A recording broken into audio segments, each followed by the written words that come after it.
দেখতে দেখতে 1 বছর পর আবারও মাহে রমজান চলে আসলো। সবাইকে মাহে রমজানের অনেক অনেক বেশি শুভেচ্ছা জানাচ্ছি। রমজান মোবারক। হ্যালো এভরিওয়ান, আসসালামু আলাইকুম। কেমন আছো তোমরা সবাই? আলহামদুলিল্লাহ, আল্লাহ তাআলার অশেষ রহমতে আমরা সবাই অনেক বেশি ভালো আছি। সকাল সকাল আমার 2 মেয়ে তো ঘুম থেকে উঠে পড়েছে। এখন বড় মেয়েকে রেডি করিয়ে চলে যাব স্কুলের উদ্দেশ্যে। এই তো বেরিয়ে পড়েছি স্কুলে যাওয়ার জন্য। তো স্কুলে যখন যাই তখন কিন্তু অনেক তাড়াতাড়ি হেঁটে যাই, কারণ ছোট মেয়ে বাসায় থাকে। যত তাড়াতাড়ি মাহিরাকে দিয়ে আসতে পারবো স্কুলে, তত তাড়াতাড়ি বাসায় ফিরতে পারবো। মাহিরাকে তো স্কুলে দিয়ে চলে এসেছি, এখন একটু কাজ করে নেব। কালকে যেহেতু প্রথম রমজান, কালকে বলতেছি কারণ ভিডিওটা একদিন আগে এডিট করেছি, এই কারণে বেসন ভাঙাবো, সেজন্য সবকিছুই নিয়ে আসা হয়েছে।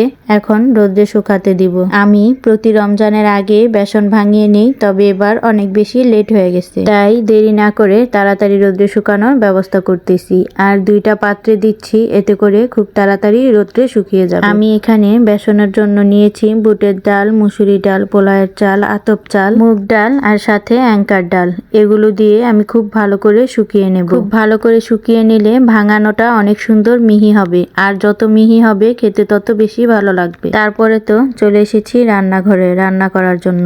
আজকে রান্না করব লাউ ডাল আর ফ্যাপসা কলিজা। ফ্যাপসা কলিজা আমি আর আমার মেয়ে অনেক বেশি পছন্দ করি, তাই প্রায় সময়ই ফ্যাপসা আর কলিজা আমাদের বাসায় নিয়ে আসা হয়। আমি এখানে লাউ ডালটা বসিয়ে দিয়েছিলাম। খুব ভালো করে যখন ডালটা ফুটে গেছে, তখন খুব ভালো করে একটা ঘুটনি দিয়ে ঘুটে দিয়েছি। আজকের লাউটা অনেক বেশি কচি ছিল, খেতে অনেক বেশি ভালো লাগছে। যখন খুব ভালো করে সেদ্ধ হয়ে আঠা আঠা ভাব চলে এসেছে, তখন আমি ডালটা নামিয়ে নিয়েছি। এখন কড়াইটা বসিয়ে বাগার দেওয়ার জন্য শুকনো মরিচ, সেই সাথে রসুন দিয়ে খুব ভালো করে ভেজে নিয়েছি। ভাজা রসুন আর সেই সাথে শুকনো মরিচটা ডালের মধ্যে দিয়ে দিয়েছি, এতে করে বাগারটা হয়ে গেল।